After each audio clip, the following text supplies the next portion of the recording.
Votre attention s'il vous plaît. Cet élément est en français. Contactez-nous pour savoir s'il est aussi disponible en la langue de votre préférence. Veuillez aussi noter qu'il est en audio uniquement, dépourvu de ce fait d'image originaire. Évangile-éternel.com. Si c'est l'évangile éternel que vous recherchez, alors c'est ici. ChristEquality.com. Les cieux sont à la portée de votre main, juste par un simple clic de la souris. La rubrique Pasteur éternel. vous présente aujourd'hui l'homme de Dieu, le bien-aimé, l'apôtre Blanchard Ingela, ministre de l'Évangile éternel. Recherchez-vous les enseignements de l'apôtre Blanchard Ingela? Allez sur ChristEquality.com ou sur evangileeternel.com/blancharengela.html. Les enseignements sont disponibles en texte, audio et vidéo. Surtout, ne partez point sans souscrire à l'une de nos chaînes YouTube qui correspond à votre version linguistique. Souscrivez s'il vous plaît. Bonne édification au nom de notre commun Seigneur et Dieu Jésus-Christ. Amen. Paix, grâce, miséricorde, amour divin sur tous les compatriotes célestes dans le puissant et glorieux nom de notre Seigneur Jésus-Christ. L'exode des bois depuis Tyr jusqu'à Jaffo. Audio numéro 23e. Très chers compatriotes, j'aimerais que l'amour de Dieu soit sur vous au nom de Jésus-Christ. Passons sans plus tarder à la lecture de ces textes qui nous servent depuis tous ces temps comme étant l'écriture des bases dans ce que nous sommes en train de dire depuis déjà plus de 22 audios. À titre de rappel, pour toi, bien-aimé, qui ne tombera que sur cet audio, et si tu trouves attrayant, si tu le trouves attrayant, tu pourras entrer en contact avec la personne par qui tu as reçu l'audio afin que par lui, te soit ou vous soit accordé, vous soit donné les audios manquants.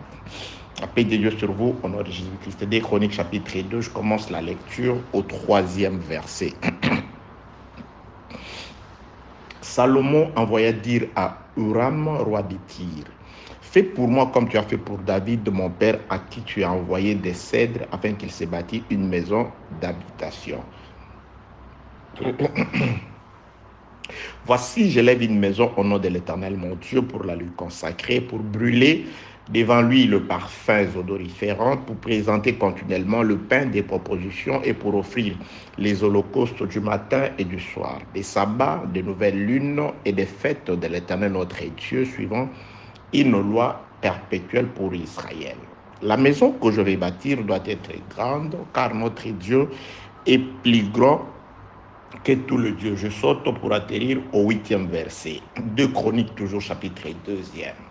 Envoie-moi aussi du Liban des bois de cèdre, des cypres et des santales, car je sais que tes serviteurs s'entendent à couper les bois du Liban. Voici, mes serviteurs seront avec le tien. Verset 15e pour gagner du temps. Maintenant que mon Seigneur envoie à ses serviteurs le froment, l'orge, l'huile et le vin dont il a parlé, et nous couperons des bois du Liban autant que tu en auras besoin, et nous te les expédierons par mer en radeau jusqu'à Jaffo, et tu le feras monter à Jérusalem. Parole de notre Seigneur Dieu Tout-Puissant. Bien-aimé, et ça va faire pratiquement une semaine, car je me rappelle la dernière fois que je postais l'enseignement, c'était le lundi de la semaine passée, donc une fois de plus, ça fait une semaine, allais-je dire, jusqu'aujourd'hui. Donc nous ne pouvons que présenter nos sincères excuses pour ces temps. Donc voilà, nous continuons avec l'enseignement et exode de bois ou le déplacement de bois depuis la ville païenne de Tyr jusqu'au port de Jaffo. Donc ça, je l'avais déjà dit, c'est l'audio, je m'excuse, l'audio numéro 23. Donc, très chers compatriotes, de quoi s'agit-il en résumé en très peu de mots et dans ce que nous sommes en train d'étudier, vous et moi, ensemble, depuis plus de 2 mois, j'espère. Il s'agit du roi Salomon qui va bâtir une maison selon l'ordre de l'Éternel, qui lui a été transmis par son papa, son père David. Il est en train de vouloir bâtir une maison pour l'Éternel, le temple de l'Éternel. Alors, il va s'adresser ou tourner son regard du côté de Tyr. Tyr est un pays, un autre territoire en dehors du territoire israélite. C'est un pays qui avait pour roi un certain Huram. Le roi Salomon va s'adresser à ce roi Huram. Il va lui faire part de son projet, celui de pouvoir bâtir un temple, une maison très grande pour le plus grand de tous les dieux. Alors, il va présenter une demande au roi Huram qui déjà était en bon terme avec son papa David. Donc, Dieu nous a vraiment aidés à développer ces sujets avec beaucoup plus de détails concernant la relation du roi Huram avec David, avec Salomon. Il représente quoi en tout cas? Nous avons beaucoup de choses à dire pour ça. Je vais juste faire un résumé vite fait de manière à ce que tous puissions embarquer ensemble dans la barque car il va pleuvoir. Donc Dieu va fermer la barque. Nous devons tous les prédestinés, nous retrouver dans la barque avant que Dieu ne la ferme, comme ce fut le cas avec Noé. Et la paix de Dieu soit avec vous au nom de Jésus-Christ. Donc, le roi Salomon, qui est à Jérusalem, il s'adresse au roi païen de Tyr, du territoire tyrien. Il lui fait part de son projet de vouloir bâtir une maison pour l'Éternel et il lui présente en même temps une demande en 2 temps. Premièrement, il a besoin d'un homme habile et intelligent pour qu'il vienne diriger les travaux. Et ensuite, il a aussi besoin que du territoire de Tyr qu'on lui envoie par le roi de Tyr 3 espèces de bois.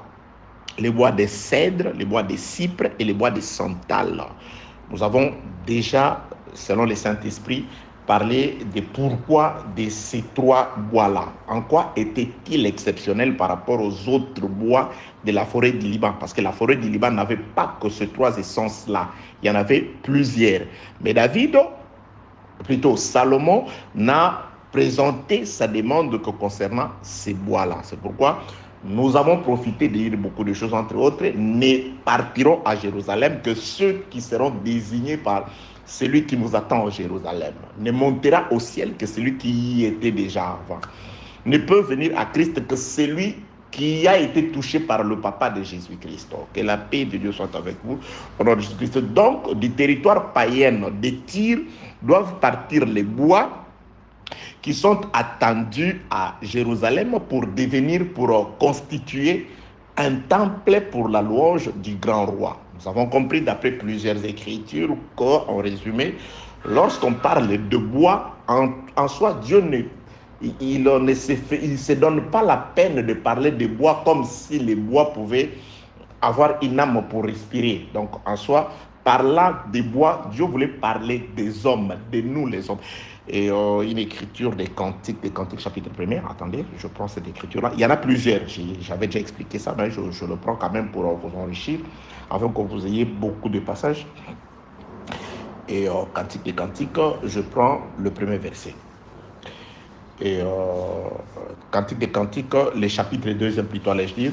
Et je prends le 3e verset, comme Cantique des Cantiques 2, le verset 3. Comme un pommier au milieu des arbres de la forêt, tel est mon bien-aimé parmi les jeunes hommes. Donc, le bien-aimé de la femme de Salomon considère les arbres de la forêt comme les jeunes hommes, comme des hommes. Donc, il y en a plusieurs des écritures. Il y a encore cette écriture des psaumes. Attends. Donc, lorsque nous parlons de bois, en réalité, nous ne voulons pas parler où la Bible cachait une réalité plutôt à travers le bois, selon qu'il est écrit, ce qui leur est arrivé pour nous servir d'exemple. Donc nous devons trouver de l'instruction à partir de tout ce qui a été fait. Ils sont comme les matériels didactiques, comme des exemples pour nous aider, nous à qui le royaume a été promis. Que la paix, la grâce et la miséricorde de Dieu soient avec vous au nom de Jésus-Christ. Prenons Psaume 96, le verset 12 ou 96, le verset 12. Que la campagne s'égaye avec tout ce qu'elle renferme, que tous les arbres de la forêt poussent des cris de joie, que tous les arbres de la forêt poussent des cris de joie. En réalité, ici, les arbres de la forêt, c'est des hommes qui doivent pousser des cris de joie. Donc, je suis allé là-bas. J'en ai donné plusieurs des écritures au fur et à mesure que nous avons et nous sommes en train d'avancer. Donc, je donnerai toujours des écritures qui attestent que, parlant de bois qui devait partir des Tyr jusqu'à Jérusalem, en soi, ça parle de nous, les hommes. Nous qui sommes nés sur cette terre de malédiction, nous qui sommes païens quant à la chair, éloignés de Dieu, nous qui n'avions ni part ni lot, de par notre naissance charnelle, de par notre première naissance, selon que David chante, ma mère m'a conçu dans l'iniquité. La première naissance, c'est celle qui nous disperse dans le monde, c'est celle qui nous fait participer au péché adamique, c'est celle qui nous condamne. Que la paix, la grâce, la miséricorde de Dieu soit avec vous au nom de Jésus-Christ. C'est pourquoi même, je crois, le frère Job dit, donc, vaut mieux les jours de la mort, Ecclésiaste chapitre 7e, vaut mieux les jours de la mort que les jours de la naissance. Que la paix, la grâce et la miséricorde de Dieu soient avec vous. Donc, les jours de la mort, c'est aussi les jours de la seconde naissance. La mort quant à la chair, premièrement, et la naissance quant à l'esprit. C'est pourquoi la première naissance, selon que David chante, ma mère m'a conçu dans l'iniquité, il parle de cette naissance qui a fait que nous puissions appartenir plutôt à nos familles respectives, aux nations, aux coins, aux contrées d'où nous sommes originaires. Par cette naissance, nous avons été dispersés, nous avons été éloignés.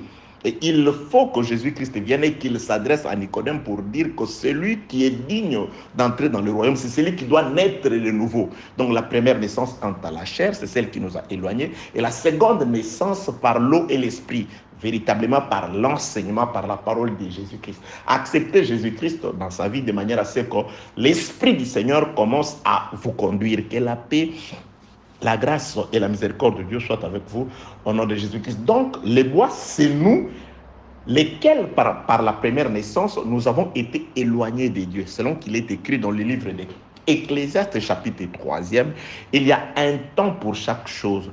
Il y a un temps pour lancer les pierres et il y a un temps pour récupérer les pierres. Nous avons été des pierres entre les mains de Dieu. Par le péché d'Adam, nous avons tous été lancés, dispersés. Les pierres ont été dispersées. Comme il y a un temps pour disperser les pierres, il y a un temps pour ramasser les pierres. Jésus-Christ est venu afin de pouvoir ramasser les pierres qui étaient autrefois entre les mains de Dieu, qui ont été dispersées par la première naissance à laquelle nous avons participé tous au péché d'Adam. Et Christ, par l'évangile, à travers la nouvelle naissance, nous ramène à Dieu. Que la paix de Dieu soit avec vous au nom de Jésus-Christ. L'Ecclésiaste dit encore, il y a un temps pour s'embrasser et il y a un temps pour s'éloigner des embrassements. Nous avons été auprès de Dieu. Par le péché d'Adam, nous nous sommes éloignés des embrassements, de l'amour, des câlins de notre Père, de notre Jésus, de notre Dieu. Et par l'œuvre de la croix, c'est comme un baiser de la bouche. C'est ce que la Sulamite dit. Baise-moi du baiser de ta bouche, car ta salive est comme du miel. Donc, Jésus-Christ, il est venu nous embrasser. L'évangile embrasse ceux qui ont été éloignés des embrassements. Que la paix, la grâce et la miséricorde de Dieu soient avec vous au nom de Jésus-Christ. C'est comme ce fils prodigue qui était près de son père, par le fait de pouvoir demander ses biens et de s'éloigner du pays, d'aller dans un pays lointain. Il s'était éloigné de l'embrassement de son père. Après un moment, il doit retourner afin qu'il soit embrassé, accueilli de nouveau par son Père. Et aujourd'hui, l'évangile vous rappelle à Christ. L'évangile nous ramène à Christ. Que la paix, la grâce et l'amour de Dieu soient avec vous au nom de Jésus-Christ. Très chers compatriotes, donc, nous sommes ces bois. Donc, nous sommes nés sur le territoire des Tyr quant à la première naissance. Nous étions des païens, car des Tyriens. Les Tyriens, pendant l'époque où David est en train, Salomon plutôt est en train de vouloir récupérer les bois de chez les Tyriens, même ces temples-là, aucun Tyrien ne pouvait y entrer. Donc, il était interdit aux païens d'y accéder. Que la paix, la grâce, je crois qu'il y avait aussi des promesses pour des païens là-bas. Que la paix de Dieu soit avec vous au nom de Jésus-Christ. Donc, pendant ces temps-là, nous étions autrefois, avant la mort de Jésus-Christ, éloignés de la grâce de Dieu. Nous étions sans Dieu, privés de la grâce de Dieu. Nous étions sans rien dans le monde. Nous n'avions ni lot, ni héritage en ce qui concernait la parole du Seigneur. Mais gloire soit rendue à Dieu par la mort de Jésus-Christ. Il est allé nous chercher aujourd'hui par l'évangile, nous qui sommes des branches de l'olivier sauvage. Jésus-Christ, par l'évangile, est allé aujourd'hui nous chercher afin de nous greffer à l'olivier naturel, afin que de deux, nous ne puissions former qu'une seule plante. Que la paix de Dieu soit avec vous au nom de Jésus-Christ. Donc, bien aimés, c'est de ça que nous sommes en train de parler.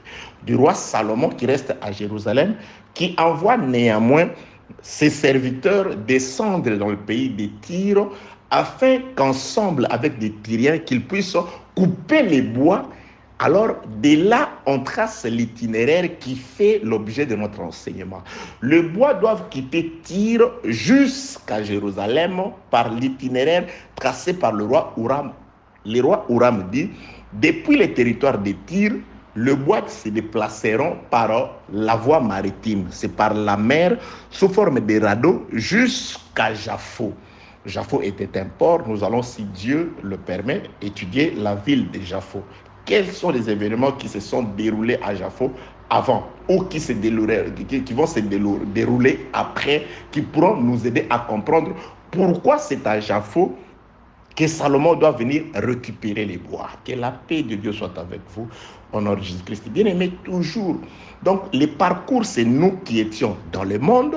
Nous avons été coupés par l'enseignement, par la prédication. C'est ce que j'ai dit. La prédication doit nous appeler à la nouvelle naissance. Et la nouvelle naissance explique implique plutôt la destruction de la chair, la mort quant à la chair, la mort quant à la première vie et la naissance quant à l'esprit. Et par l'évangile, nous commençons un voyage. Donc, l'évangile vient premièrement, nous donner les dégoûts du monde, nous arracher du monde et nous introduire dans un voyage, comme dit le frère Pierre.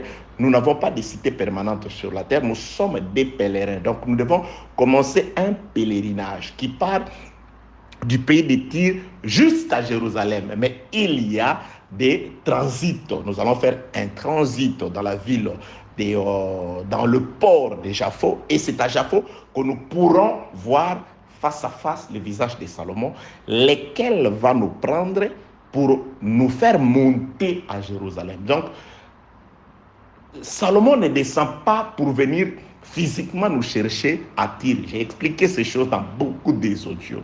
Donc Salomon nous attend quelque part. Mais néanmoins, nous avons l'assurance que Salomon est avec nous par rapport aux serviteurs qui étaient auprès de lui, qui l'a fait dépêcher jusqu'au pays de Tyr. Donc ces serviteurs sont avec nous et ces serviteurs vont nous conduire, ils vont travailler jusqu'à Jaffo. Et quand nous arriverons à Jaffo, c'est là où nous serons déliés de manière à ce que Salomon seul, il sait comment il fera pour nous prendre depuis Tyr et nous amener à Jérusalem, là où nous sommes attendus comme partie constituante du temple.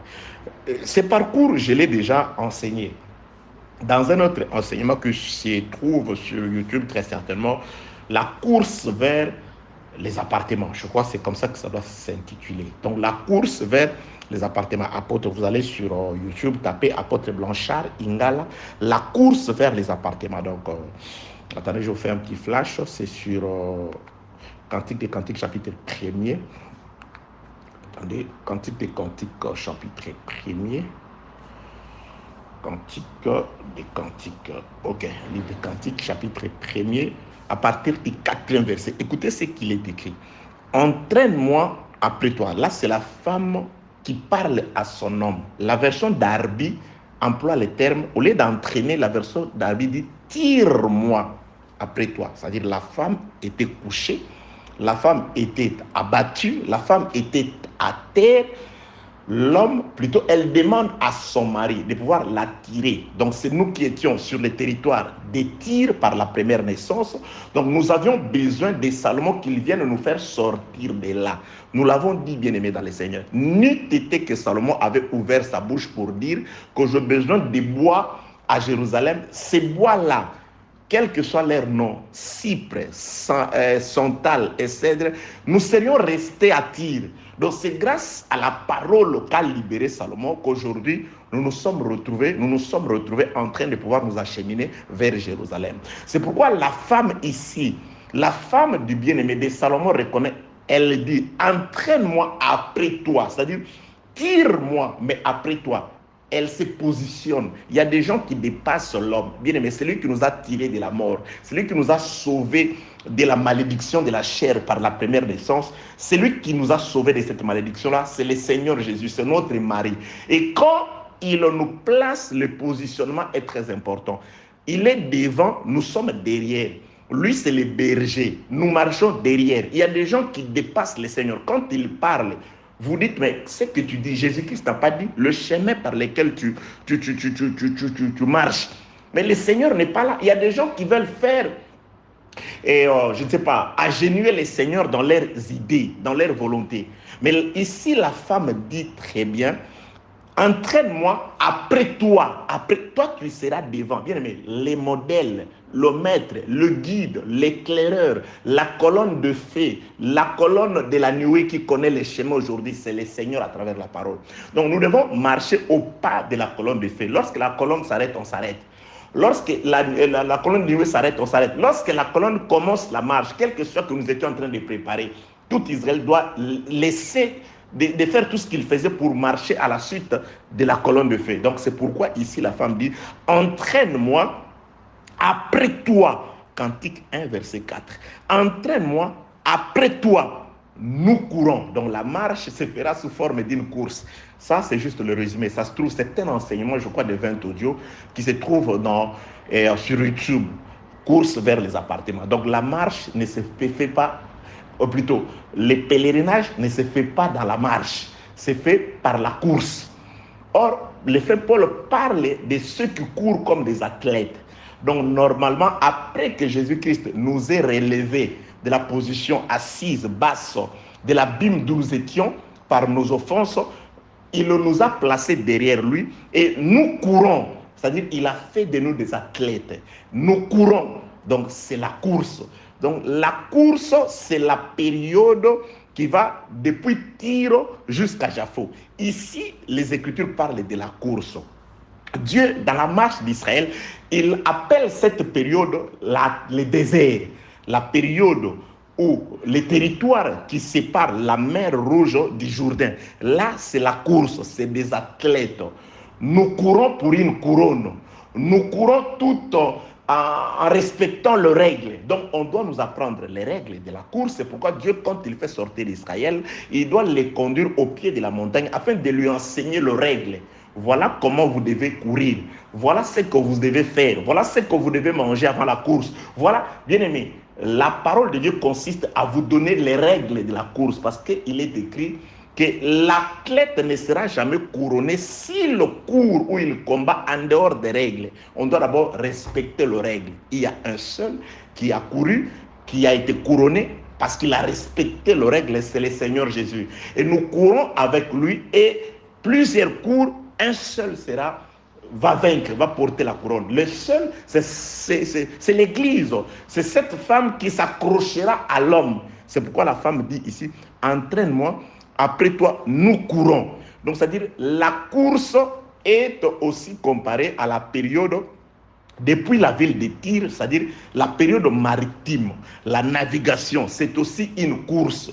Pourquoi? Parce que dans la course, Nous avons des obstacles, ceux qui connaissent l'athlétisme, il y a de ces courses là où il y a des obstacles, il y a toujours des obstacles, il y a toutes ces choses, que la paix, la grâce et la miséricorde de Dieu soient avec vous au nom de Jésus-Christ. C'est pourquoi nous disons toujours, Dieu, après avoir parlé, Hébreux chapitre 1 à partir du premier verset, à nos pères, dit le frère qui a écrit la lettre aux Hébreux, de plusieurs manières, à plusieurs reprises. Donc Dieu voulait tout simplement aider le peuple à les connaître, de manière à ce que le peuple d'Israël vienne à lui.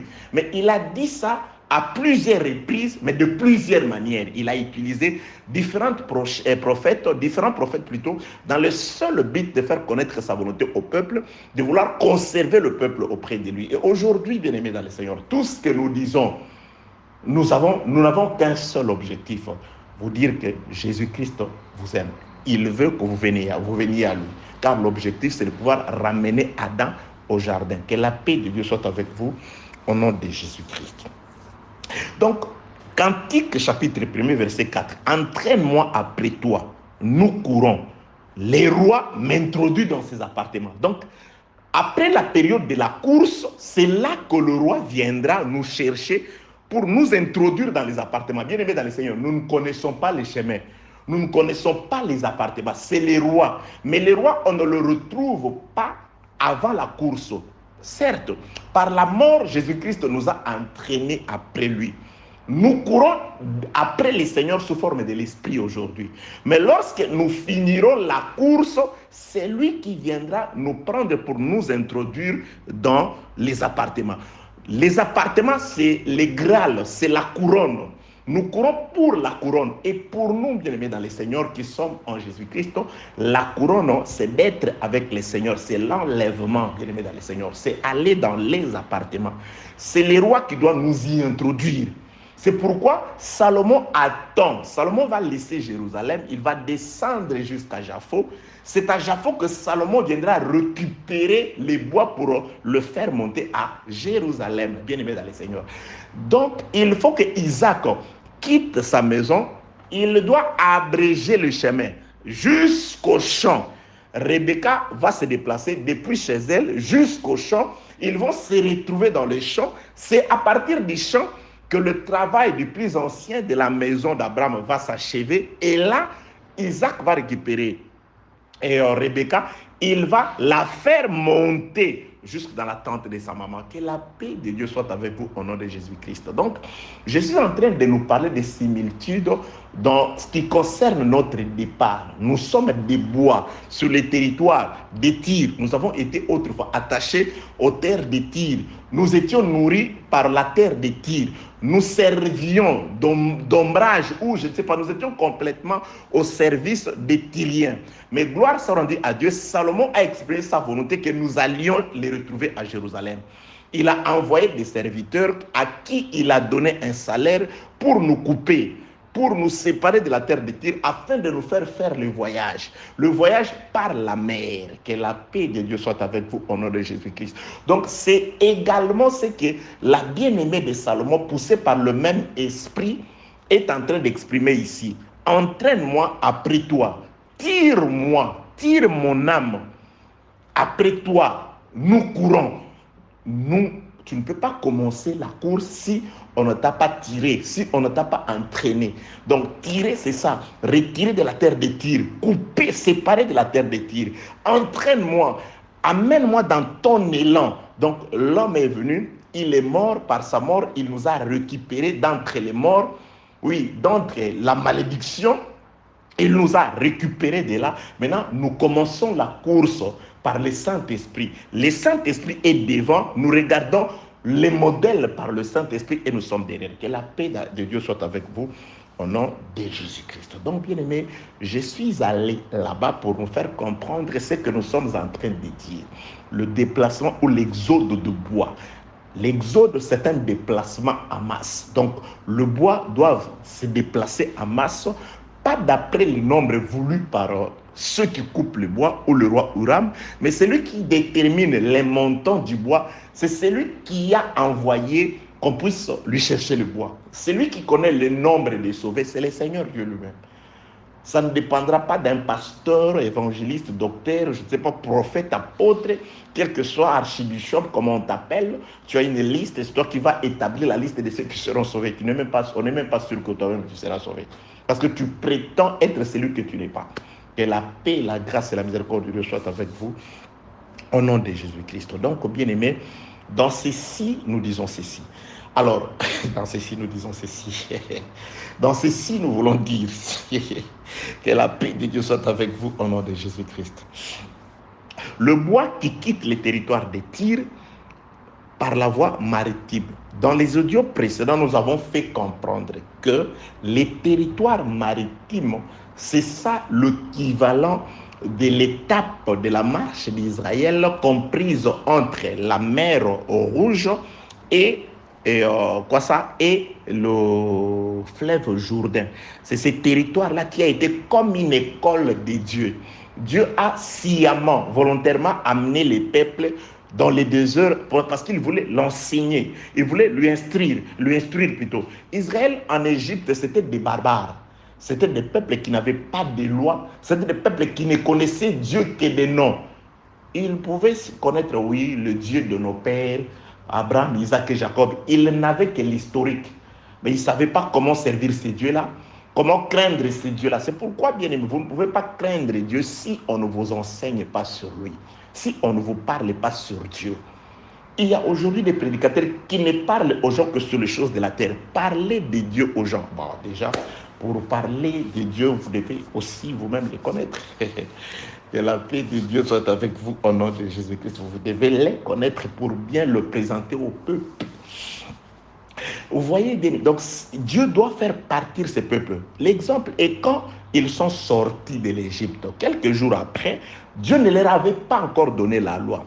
Ils sont arrivés quelque part, Moïse leur a laissé, il est monté. Tellement Moïse avait passé beaucoup de temps sur la montagne, il s'impatientait. Bien, mais si vous lisez la fabrication du veau d'or, l'idée n'était pas mauvaise. Ils ont dit, c'est Moïse, nous ne savons ce qu'il est devenu. Toi, Aaron, fais-nous un Dieu que nous voyons, afin que nous lui adorons. Ils avaient vraiment envie d'adorer. Et en plus, si vous lisez, et comme Aaron leur a fait un veau d'or, la Bible déclare, ils organisaient une fête à l'honneur de l'Éternel. La pensée, l'idée n'était pas mauvaise. Tu as l'idée d'aller prêcher, l'idée n'est pas mauvaise, mais as-tu suffisamment la connaissance requise pour aller prêcher? Tu veux devenir ministre, tu veux qu'on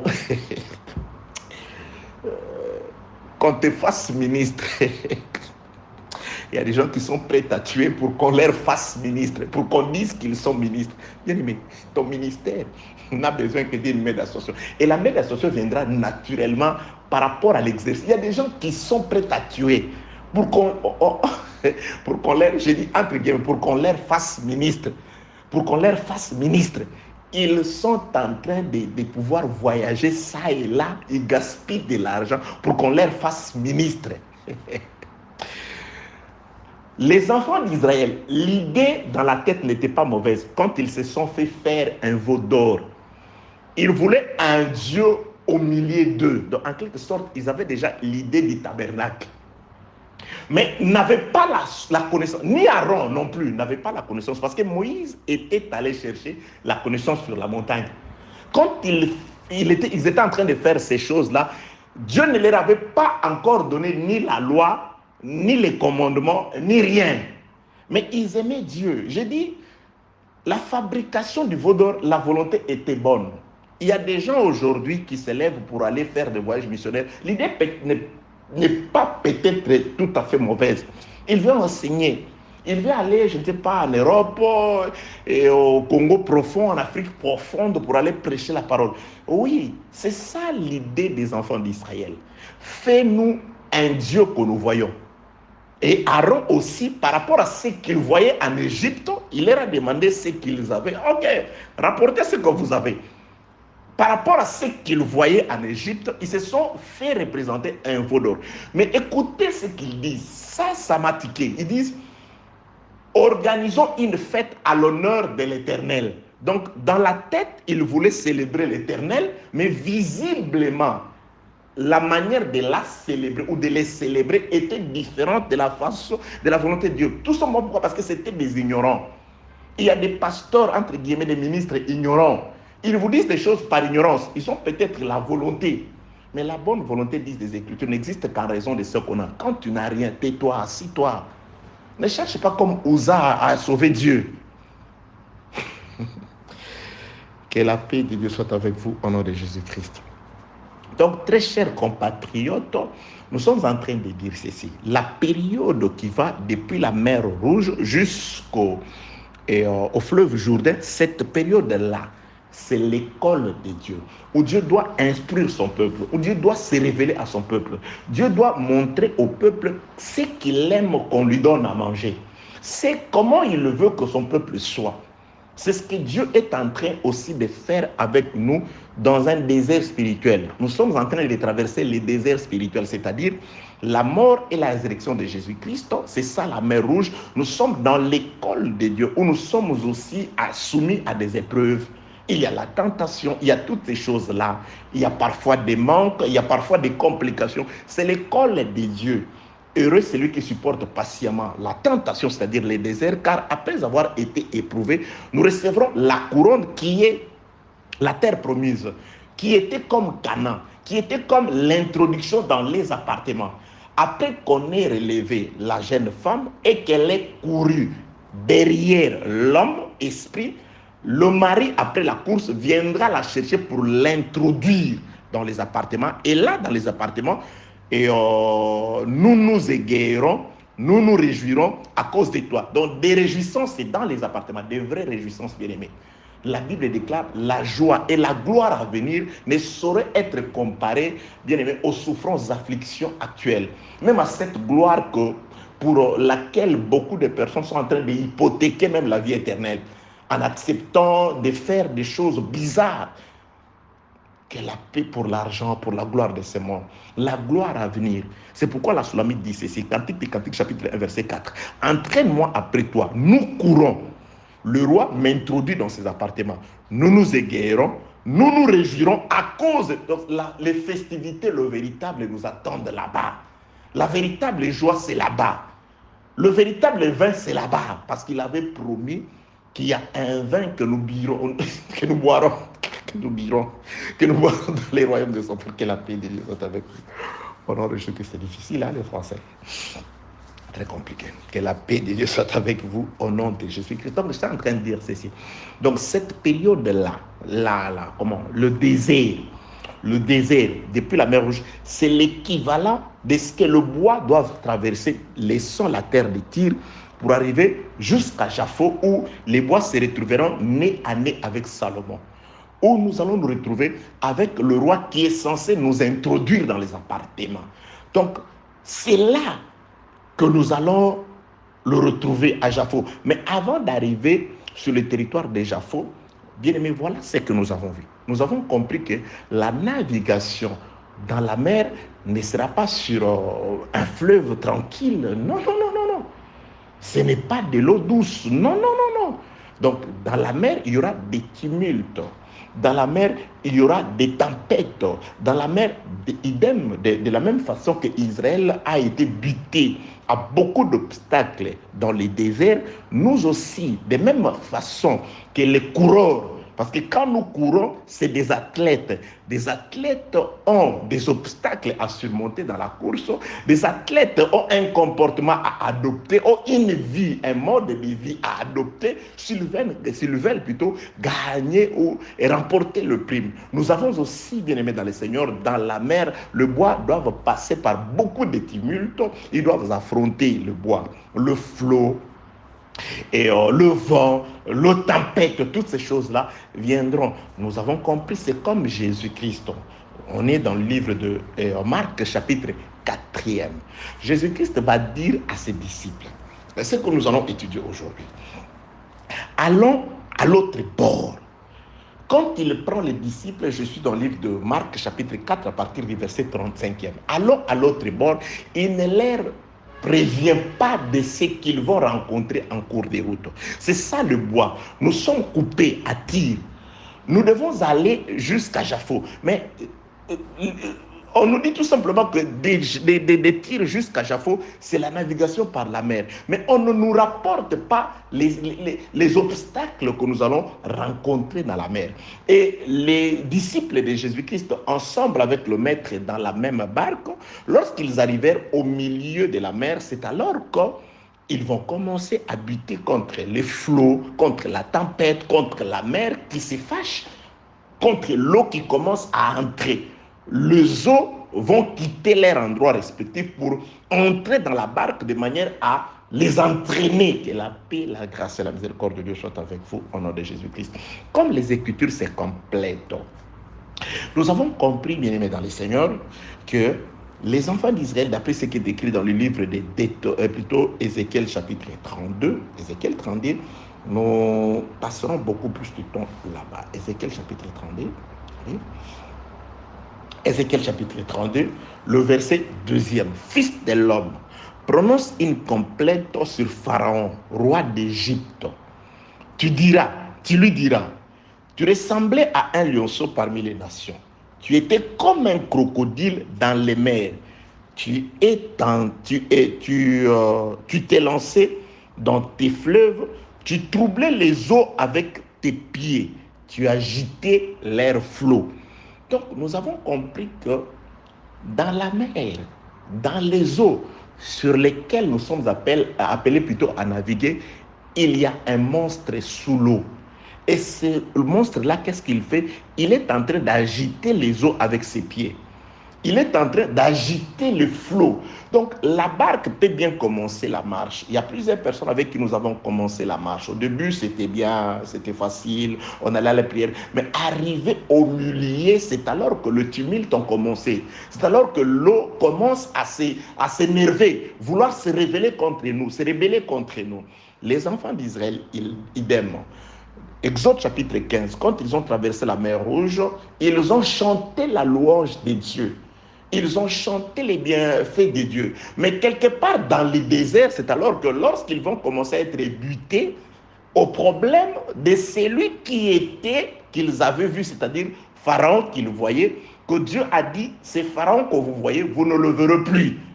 Ils ne le verront plus, pourquoi? Parce qu'il sera dans la mer. Et ils ont chanté, Dieu a précipité le cheval et son cavalier dans la mer. Les chevals et son cavalier dans la mer, là, ils ne se taisent pas. Ils sont en train de travailler. Qu'est-ce qu'ils sont en train de faire? Qu'est-ce que Pharaon, les crocodiles, est en train de faire? La Bible déclare, il est en train d'agiter l'eau avec le pied. Et nous avons compris que, bien aimés dans le Seigneur, notre navigation sur la terre, nous qui avons accepté de suivre Jésus-Christ, le frère Paul nous a prévenus. Or, pour tous ceux qui veulent vivre pieusement en Jésus-Christ, ils seront persécutés. Par qui? Nous serons persécutés par les crocodiles, mais de manière indirecte. Il est dans la mer, mais qu'est-ce qu'il utilise? Il bouge ses pieds, et quand il bouge le pied, c'est de l'eau. Nous combattons contre de l'eau. Nous combattons contre ses pieds. Que la paix, la grâce et la miséricorde de Dieu soient avec vous au nom de Jésus-Christ. Parlant de pieds, nous sommes allés voir que dans le livre de 1 Corinthiens chapitre, et plutôt Romains chapitre 10e, Romains chapitre 10e, Romains chapitre 10e, le verset 15. Et comment y aura-t-il de prédicateurs s'ils ne sont pas envoyés selon qu'il est écrit, qu'ils sont beaux le pied de ceux qui marchent, de ceux qui annoncent la paix, de ceux qui annoncent des bonnes nouvelles. Ils sont beaux les pieds de ceux qui annoncent la paix, de ceux qui annoncent les bonnes nouvelles. Les pieds, ça parle ici de l'œuvre du ministère. Donc, il y a le pied de ceux qui annoncent les bonnes nouvelles, qui annoncent la paix. Et si les prédicateurs de la bonne nouvelle sont considérés comme le pied du Seigneur qui viennent pour annoncer la paix, il y a un imitateur, selon qu'il est écrit dans le livre de 2 Corinthiens plutôt, chapitre 12e. Laissez-moi lire ce verset que vous connaissez presque tous. 2 Corinthiens, chapitre 11e. Je commence la lecture au 3e verset. Je suis en train de dire ceci. Nous naviguons comme les bois. C'est-à-dire, nous avons laissé les territoires de Tyr. Nous nous dirigeons vers les territoires de Japhos. Dans la mer, sous la mer, il y a un crocodile, c'est-à-dire le diable qui est en train de travailler. Mais comment travaille-t-il pendant ces temps? Pendant ces temps, il ne se manifeste pas. Pourquoi? Parce que 1 Thessaloniciens chapitre 2 nous montre qu'il a été vaincu. Et comme il a été vaincu à la croix, il ne peut pas se manifester pour le moment parce qu'il y a la présence de celui qui le retient. Et comme il est plutôt retenu par le Saint-Esprit qui est encore là à travers l'œuvre du ministère dans l'Église, mais il est là en train de travailler, d'agiter quand même l'eau. Qu'est-ce qu'il utilise? Jésus-Christ ne se manifeste pas non plus physiquement pendant ces temps. C'est pourquoi j'ai dit que nous ne les verrons qu'une fois à Japhos. Ici, nous ne les verrons pas. Il y a des serviteurs qui sont en train de travailler. Il y a le pied de ceux qui annoncent la paix, de ceux qui annoncent la bonne nouvelle. Mais il y a aussi, lui accompli sous l'eau. Qu'est-ce qu'il utilise? Il utilise les mêmes instruments, mais dans les objectifs différents. Les pieds des serviteurs de Jésus-Christ annoncent la paix et les bonnes nouvelles. Mais lui, ses pieds à lui agitent l'eau, soulèvent le flot.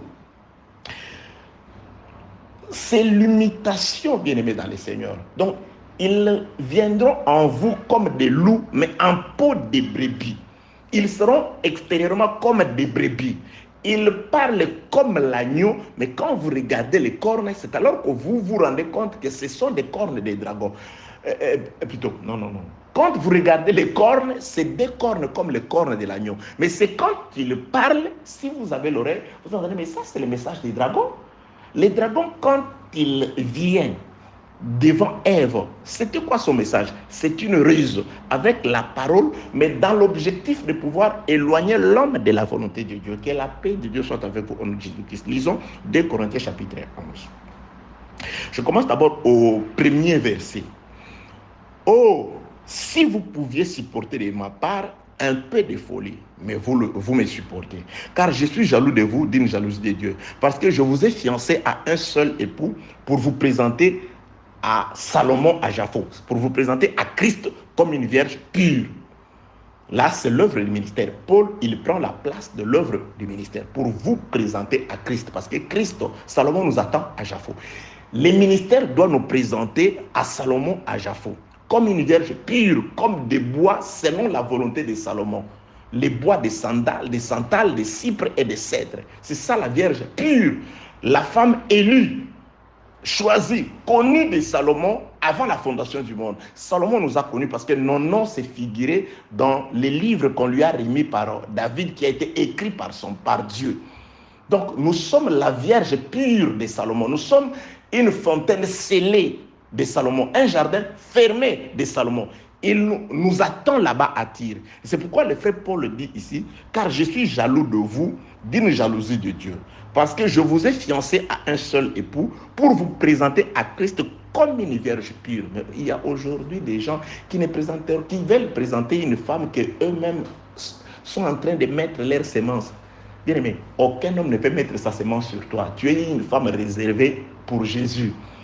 Nous vous fiançons à Christ, pas à nous, afin que nous puissions vous mettre notre sémence, c'est-à-dire nos raisonnements, les produits, les fruits de nos raisonnements. C'est la parole de Jésus qui doit habiter abondamment en vous. Que la paix de Dieu soit avec vous au nom de Jésus-Christ. Donc, 2 Corinthiens chapitre 11. Car je suis jaloux de vous d'une jalousie de Dieu, parce que je vous ai fiancé à un seul époux pour vous présenter à Christ comme une vierge pure. Toutefois, de même que les serpents séduisit Ève par la ruse, je crains que vos pensées ne se corrompent et ne se détournent de la simplicité à l'égard de Jésus. Donc, de même que les serpents avaient séduit la femme d'Adam, l'ombre du véritable femme d'Adam ou de la véritable femme d'Adam, l'Église aujourd'hui, ce qui était, c'est ce qui est. Il y avait des animaux, mais les serpents ne s'étaient pas intéressés aux animaux. Mais les serpents s'étaient intéressés à la femme d'Adam. Et aujourd'hui, c'est ce qui se reproduit.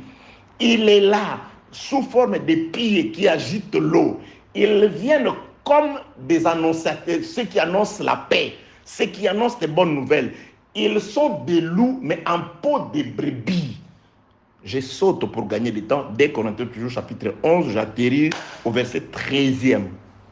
Ces hommes-là, c'est-à-dire là, il a parlé du serpent, mais aujourd'hui, ils sont sous forme de ces hommes au pluriel.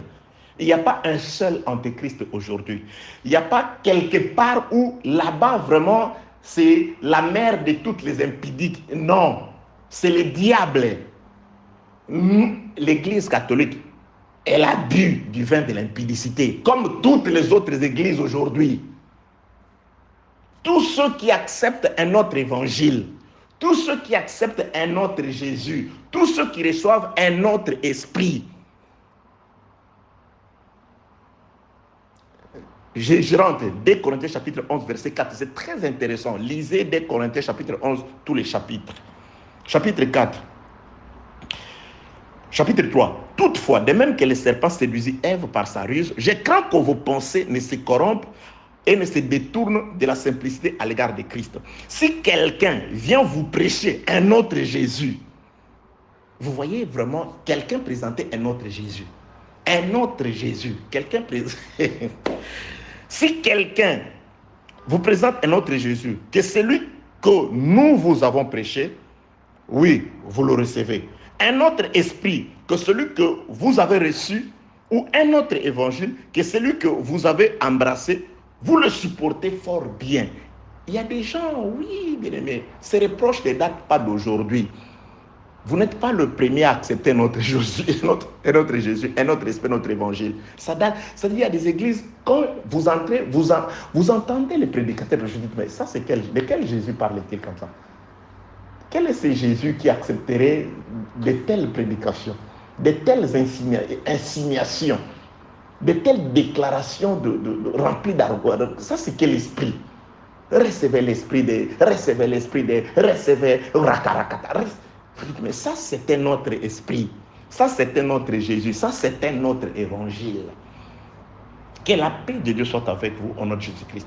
Mais c'est le serpent. Mais pour le moment, il agit à travers 2 Corinthiens chapitre 11, verset 13. Ces hommes-là sont de faux apôtres, des ouvriers trompeurs, déguisés en apôtres de Christ. C'est pourquoi Ézéchiel 32, verset 2, présente les crocodiles cachés sous l'eau, mais qui agitent le pied.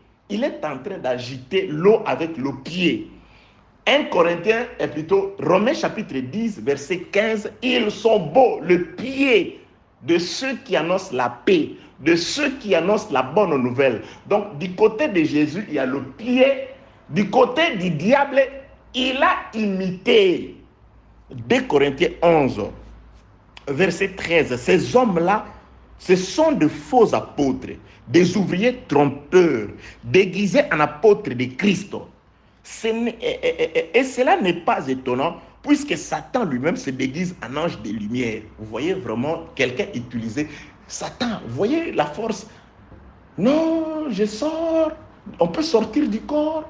On peut faire un voyage astral. Satan qui se déguise. Après, il dit le nom de Jésus.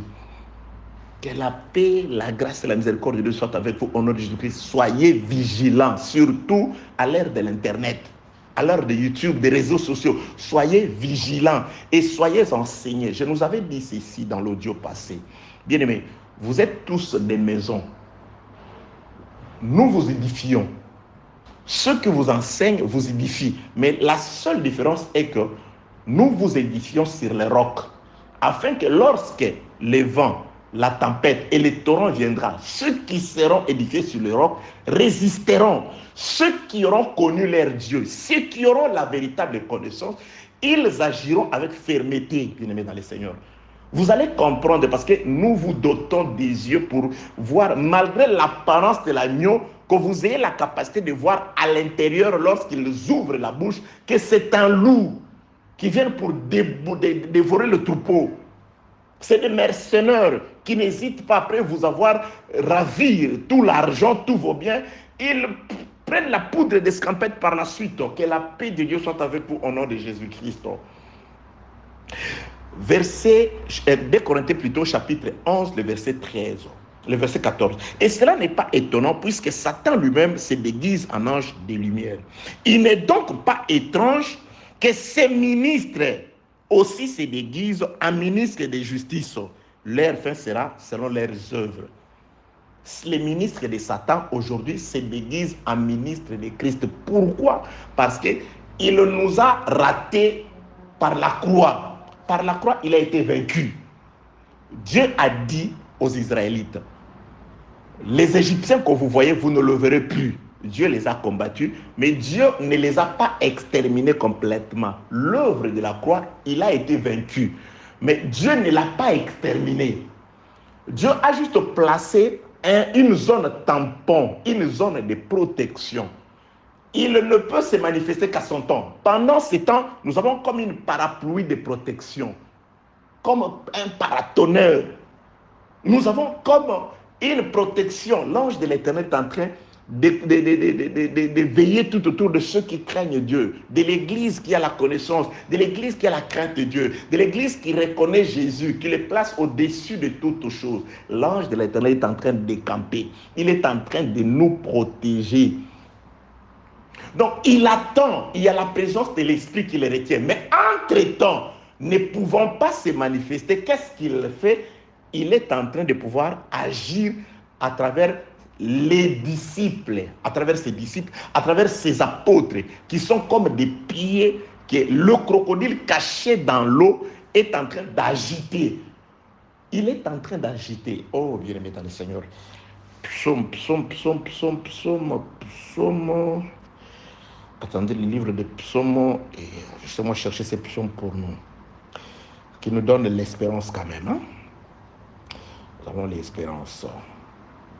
Nous avons l'espérance. Ok. Psaume 89, je crois que c'est ça. Psaume 89. Ok. Je commence la lecture.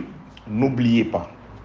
Je vais nous prendre ces psaumes afin de pouvoir nous fortifier, nous montrer que malgré la présence des crocodiles sous l'eau qui est en train d'agiter et on ses pieds afin de pouvoir troubler l'eau.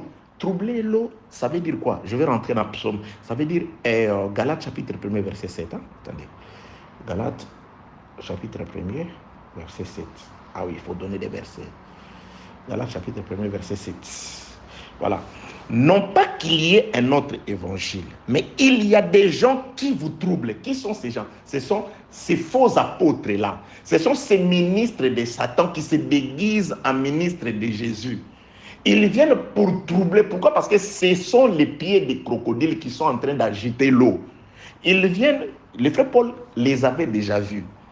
Non pas qu'il y ait un autre évangile, mais il y a des gens qui vous troublent et qui veulent renverser l'évangile de Christ. Ils veulent renverser l'évangile de Christ. Ils veulent renverser la barque. C'est pourquoi, lorsque Jésus-Christ a dit à ses disciples, allons vers l'autre bord. Quand ils sont arrivés au milieu et que la tempête s'est levée, la Bible déclare l'eau commençait déjà à entrer dans la barque. Afin de les engloutir, bien aimés dans le Seigneur. Il y a des faux enseignements, ça entre, mais il faut réveiller les seigneurs. Il faut réveiller les... Alléluia. Heureusement qu'il y a les seigneurs dans la barque. Heureusement que nous avons les Saint-Esprit, que nous avons Jésus qui nous a aimés. Nous avons des prédicateurs au moins qui nous annoncent l'évangile, qui sont en train de nous prévenir. N'ajoutez pas foi à tout esprit. Examinez. Je répète, surtout à l'heure de l'Internet. À l'heure où quelqu'un peut être, je ne sais pas, je suis ici en Chine, je te parle depuis, je ne sais pas, je parle à quelqu'un qui est en direct, à quelqu'un qui est à la Martinique, là-bas, aux États-Unis, Canada, au Congo, Cameroun, Gabon, Bénin, Côte d'Ivoire, Niger, Malawi, Afrique du Sud. C'est bien pour aussi ce que je dis vient de Dieu, j'en suis sûr.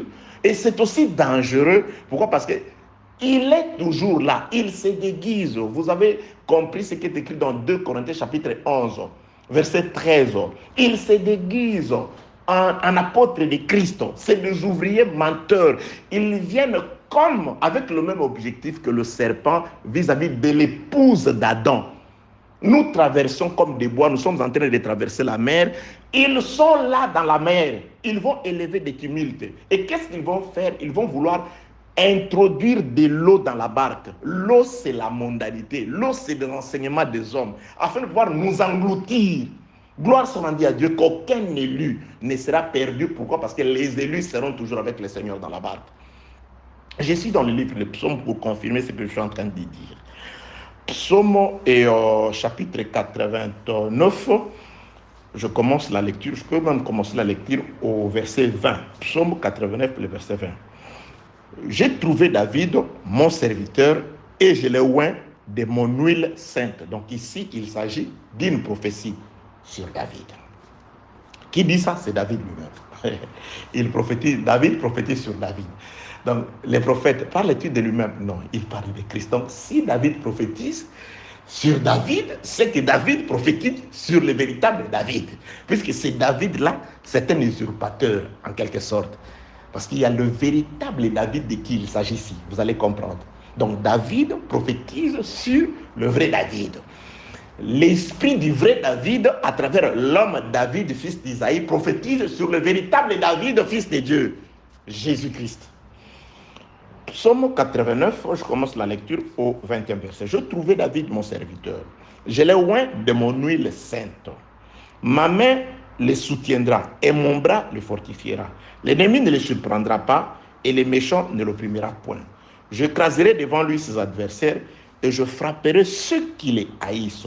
Ma fidélité et ma bonté seront avec lui et la force s'élèvera et sa force s'élèvera par mon nom. Verset 25 qui nous intéresse. Je mettrai sa main sur la mer et sa droite sur le fleuve. La droite sur le fleuve, gardez. Ça, c'est un autre combat. Aujourd'hui, c'est un combat. Depuis la croix, c'est le combat de la main. On n'a pas défini de quelle main. L'évangile est bon. Alléluia. Dieu est merveilleux. Priez, lisez les Écritures avec l'appel. Dieu va vous ouvrir les yeux pour voir des merveilles contenues dans ce qui est écrit. Retenez que ici, David, parce que c'est psaume de David, David prophétise sur David.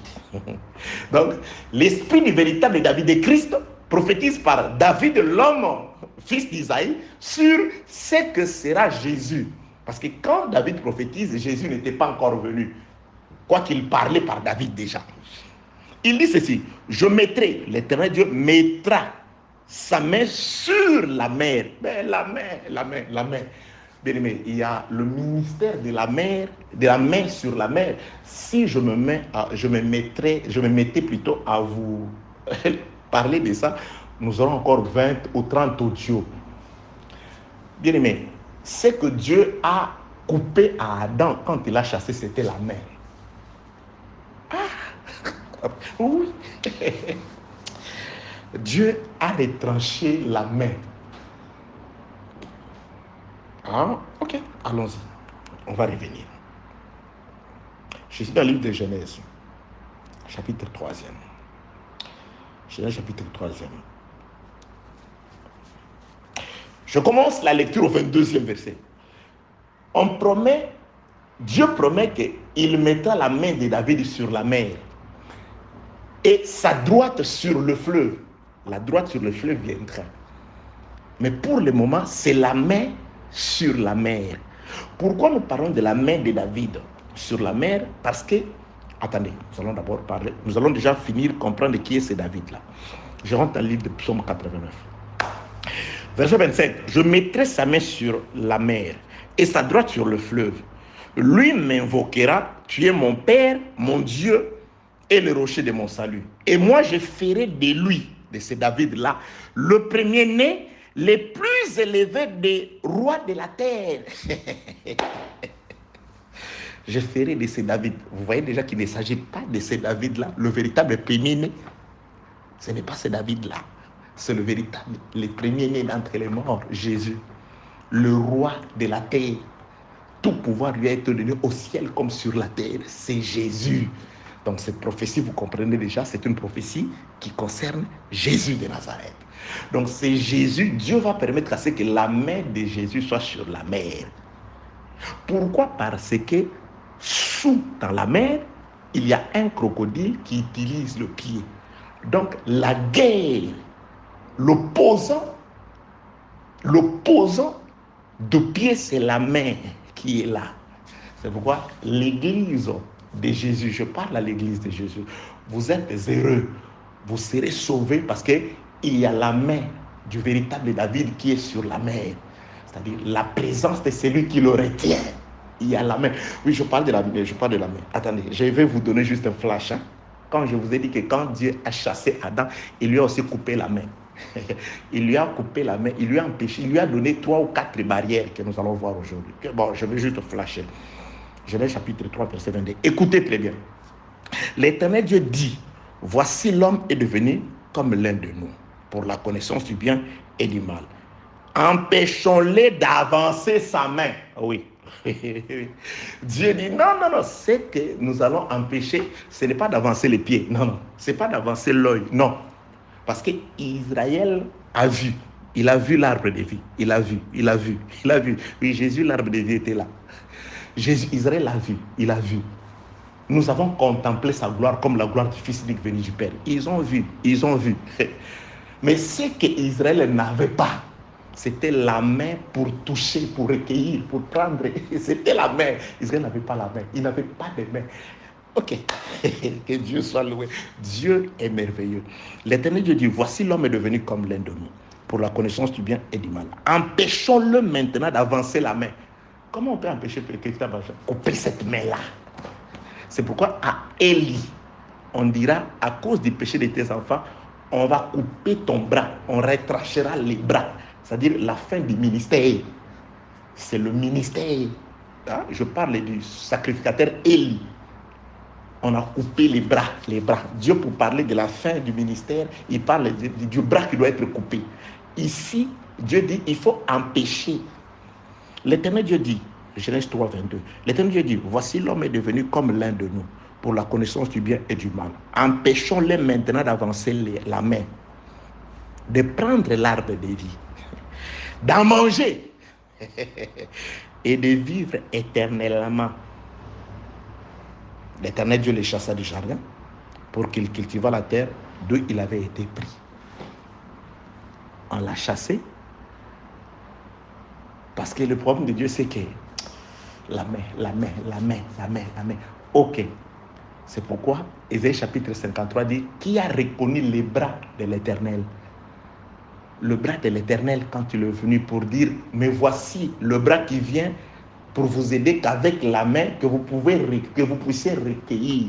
Il n'y a que cette main-là qui peut nous aider aujourd'hui, qui peut nous donner les fruits. Parce que c'est parti dans des sens. Il y a eu la main d'Ève qui a donné le fruit à Adam et la mort est entrée. Mais la main d'Adam, maintenant, on doit donner une main à Adam pour prendre de l'arbre de vie et d'en manger. Il y a la main. C'est pourquoi quand la main est venue vers eux, ils n'ont pas reconnu la main. Ils n'ont pas cru au ministère de la main. Ok. Je rentre dans ce qui est écrit dans le livre de Psaumes, chapitre 89, pour finir le verset 25. Je mettrai la main de David sur la mer et sa droite sur le fleuve. Verset 27. Et moi je ferai de lui le prince, le premier-né, le plus élevé des rois de la terre. Le plus élevé des rois. Donc il s'agit d'une prophétie de l'Éternel par la bouche de David concernant Jésus-Christ. C'est ce qu'il ferait. Premièrement, ce qu'il allait faire. Premièrement, à la croix, où la main a été placée dans la mer. Il a renversé les chevals. Les chevals et son cavalier dans la mer. Et là, il continue d'agiter l'eau. Mais il prend sa main. Il la met sur la mer. C'est-à-dire, quel que soit le ministère de l'ennemi, c'est qu'il est en train de faire. Pour ceux qui seront sous la main, c'est pourquoi il est écrit, humiliez-vous sous la main puissante de l'Éternel.